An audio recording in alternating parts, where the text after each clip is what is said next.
दोस्तों, बिहार में विधानसभा चुनाव है और चुनाव से पहले जो जेडीयू और बीजेपी गठबंधन में है और सबसे ज्यादा चर्चा है जेडीयू को लेकर, नीतीश कुमार को लेकर कि चुनाव के बीच में वक्फ संशोधन बिल को उन्होंने समर्थन दिया तो इससे कितना फायदा होगा, कितना नुकसान होगा।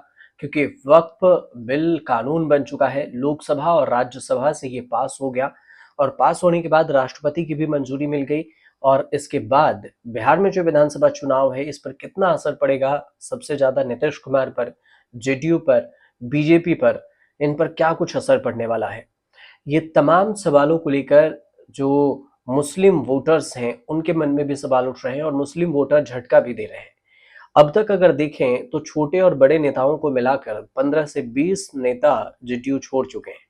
वैसे केंद्र में जेडीयू और टीडीपी के सरकार के समर्थन से ही मोदी सरकार तीसरी बार सत्ता में है। लेकिन आपको जो नया सर्वे आया है, सी वोटर का सर्वे, उस सर्वे में बिहार में क्या कुछ असर पड़ने वाला है, उस पर 3 सवाल पूछे गए। अब इस सवाल को लेकर पहले सवाल बता देते हैं आपको। सबसे पहला सवाल ये था कि नए वक्फ कानून से मुस्लिमों पर निशाना बनाया गया है। तो 31% लोगों ने कहा कि हाँ, 52% लोगों का कहना हुआ कि नहीं, और 17% लोग कहते हैं कि हम कह नहीं सकते कि निशाना बनाया गया या फिर नहीं।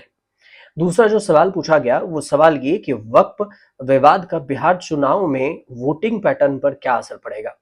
तो असर पड़ेगा क्या, ये पूछा गया था। सवाल ध्यान से सुनिए, सवाल है कि वक्फ विवाद का बिहार चुनाव में वोटिंग पैटर्न पर असर पड़ेगा क्या। तो 47% लोगों का कहना है कि हाँ पड़ेगा, 31% लोगों ने कहा कि नहीं पड़ेगा और 22% लोगों ने कहा कि हम ये कह नहीं सकते।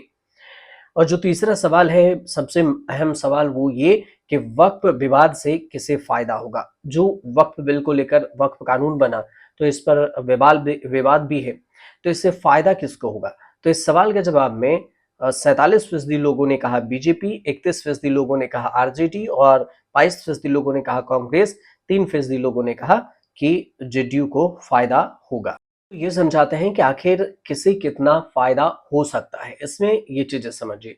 जो दूसरी बात ये कही गई है कि लोकसभा में, आपको पहले ये बता देते हैं कि लोकसभा में कितना वोट पड़े थे और राज्यसभा में कितना। लोकसभा में 288 पक्ष में, 232 विपक्ष में वोट पड़े थे।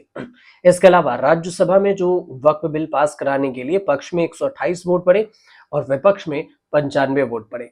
अब वक्फ बिल पास होने के बाद जेडीयू में छोटे से बड़े नेताओं को मिलाकर जो 15 से 20 नेता इस्तीफा दे चुके हैं और एनडीए के साथ नीतीश कुमार के जाने से मुस्लिमों का वोट कितना मिलेगा, ये भी एक सवाल है। 2014 से लेकर अब तक अगर देखें तो स्थिति काफी इसमें बदली हुई है।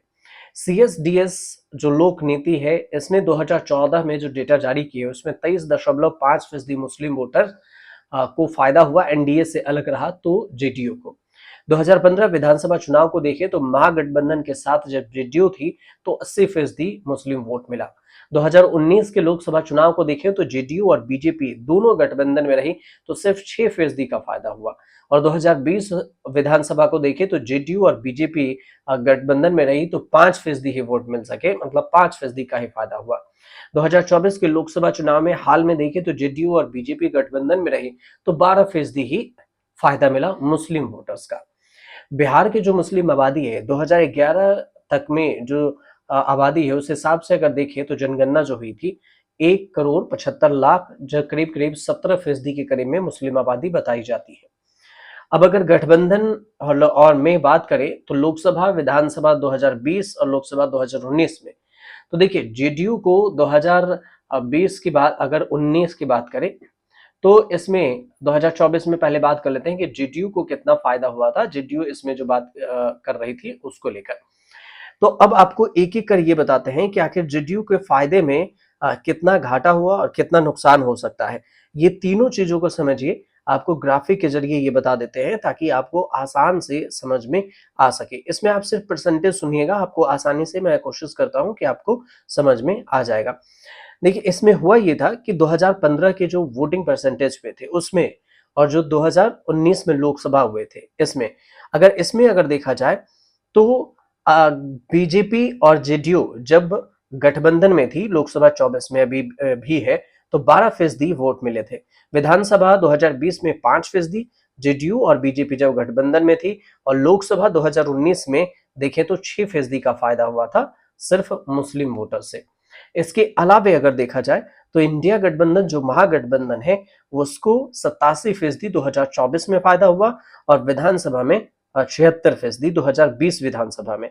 2019 में देखें तो 60 नहीं 80% का फायदा हुआ था जब महागठबंधन के साथ था, इंडिया गठबंधन जिसे कहते हैं।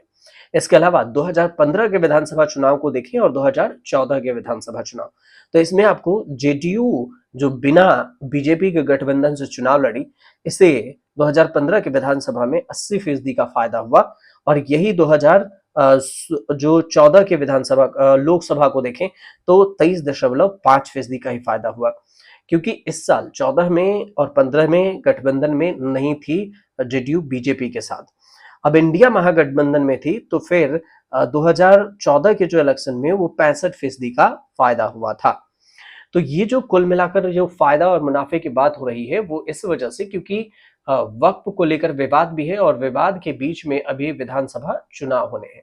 विधानसभा चुनाव से पहले जो सवाल उठ रहे हैं कि ये वोटिंग में किसे फायदा होगा, कितना फायदा होगा, किसे नुकसान होगा, इस वजह से जो ये नया सर्वे आया था उस सर्वे में हमने कोशिश की कि आपको डेटा के जरिए बताएं कि आखिर आने वाले जो समय है उसमें भी मुस्लिम वोटर छिटकते हुए नजर आ रहे हैं, तो जेडीयू को कहीं बीजेपी फंसा तो नहीं दी है कि वक्फ बिल पास कराकर। हो सकता है जो अभी तक 10 साल में वो पास नहीं करा पाए, जब अपने बहुमत के बदौलत थी, और अब बीजेपी जब सहयोगियों के बदौलत है तो फिर वो वक्फ बिल पास कराई है। बिहार में खासकर नीतीश कुमार को लेकर चिंता का विषय इसलिए है क्योंकि बिहार में विधानसभा चुनाव है। अब इसका फायदा होता है या नुकसान होता है, ये चुनाव के बाद ही पता चलेगा। फिलहाल अगर आपके मन में भी कोई सवाल हो तो आप हमें कमेंट कर सकते हैं, और हम उस कमेंट पे ये भी जानना चाहेंगे कि आखिर बिहार में नीतीश कुमार को फायदा होगा या फिर नुकसान होगा।